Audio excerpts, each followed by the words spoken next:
ଏବେ ନବୀନ ସରକାରଙ୍କ ଗୁମର ଖୋଲିଲେ ମୋହନ। ତେବେ ମାଳମାଳ ଯୋଜନା ହେଲେ ପାହୁଲାଏ ବି ଦିଆଯାଏ ନାହିଁ। ତେବେ ନିର୍ବାଚନ ପୂର୍ବରୁ ଭୋଟ ହାତେଇବା ପାଇଁ ଯୋଜନା ପରେ ଯୋଜନା ଘୋଷଣା କରିଥିଲେ ତତ୍କାଳୀନ ବିଜେଡି ସରକାର।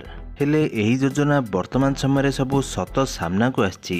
2023-24 ବର୍ଷରେ ତତ୍କାଳୀନ ନବୀନ ସରକାର ଯେଉଁ ସବୁ ଯୋଜନା କରିଥିଲେ ତହିଁରୁ ଅଧିକାଂଶ ଯୋଜନା ପାଇଁ ପାହୁଲାଟାଏ ବି ଅର୍ଥ ଦେଇନଥିଲେ ସରକାର। ବିନା ଅର୍ଥ ବ୍ୟୟବରାଦରେ ବିଜେଡି ସରକାର ଲୋକଙ୍କୁ ଭୁଆଁ ବୁଲାଇବାକୁ ଚେଷ୍ଟା କରିଥିଲେ। ବିଧାୟକ ଆମର କୁମାର ନାୟକଙ୍କ ଏକ ଲିଖିତ ପ୍ରଶ୍ନର ଉତ୍ତରରେ ମୁଖ୍ୟମନ୍ତ୍ରୀ ମୋହନ ଚରଣ ମାଝୀ ବିଧାନସଭାରେ ଦେଇଥିବା ଉତ୍ତରରୁ ଏ ସପ୍ତ ସାମ୍ନାକୁ ଆସିଛି। 2023 ଜାନୁଆରୀ ଠାରୁ ଚଳିତ ବର୍ଷ ଫେବୃଆରୀ ପର୍ଯ୍ୟନ୍ତ ଏ ବର୍ଷରେ ନବୀନ ସରକାର ପ୍ରାୟ 140ଟି ଯୋଜନା ଓ ପ୍ରକଳ୍ପ ଘୋଷଣା କରିଥିଲେ। ତେବେ ମୁଖ୍ୟମନ୍ତ୍ରୀ ଦେଇଥିବା ଉତ୍ତରରୁ ଅନେକ ଯୋଜନା ପାଇଁ ବଜେଟ୍ ବ୍ୟୟ ବରାଦ ହୋଇନଥିବା ସ୍ପଷ୍ଟ ହୋଇଛି।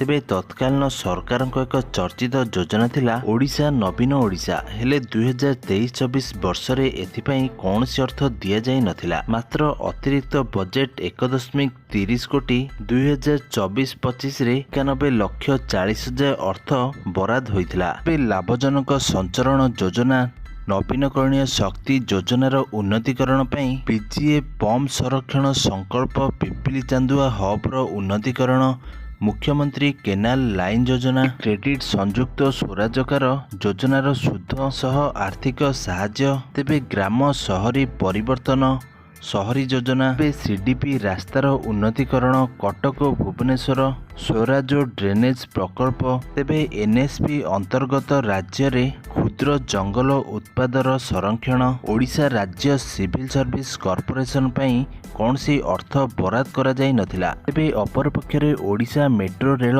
ପରିବହନ ପାଇଁ 2023-24 ଅର୍ଥ ବଜେଟରେ କୌଣସି ଅର୍ଥ ଦିଆଯାଇ ନଥିଲା।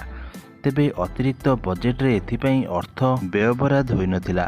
ତେବେ ସମାନ ଢଙ୍ଗରେ ସଂଖ୍ୟାଲଘୁ ସମ୍ପ୍ରଦାୟର ନିମିତ୍ତ ସହାୟତା, ଅତିରିକ୍ତ ଶ୍ରେଣୀଗୃହ ନିର୍ମାଣ ପାଇଁ ପଞ୍ଚାୟତିରାଜ ଅନୁଷ୍ଠାନଗୁଡ଼ିକ ଅନୁଦାନ, ମୁଖ୍ୟମନ୍ତ୍ରୀ ଛାତ୍ରଛାତ୍ରୀ ପରିଧାନ ଯୋଜନା, ଓଡ଼ିଶା ଜନ୍ମ ଓ ମୃତ୍ୟୁ ପଞ୍ଜୀକରଣ ପଦ୍ଧତି, ଭେଷଜ ମହାବିଦ୍ୟାଳୟ ଓ ହସ୍ପିଟାଲ, ଓଡ଼ିଶା ପରିବହନ ଡ୍ରାଇଭର ଓ ଶ୍ରମିକ କଲ୍ୟାଣ ଯୋଜନା, ବ୍ଲକ ସ୍ତରୀୟ ବସ୍ଷ୍ଟାଣ୍ଡ ଗୁଡ଼ିକର କାର୍ଯ୍ୟକ୍ଷମ ଓ ପରିଚାଳନା ଭଳି ଯୋଜନା ପୂର୍ବରୁ ଘୋଷଣା ହୋଇଥିଲେ କେବଳ ଅତିରିକ୍ତ ବଜେଟରେ ଏହା ବ୍ୟୟବରାଦ ହୋଇଥିଲା।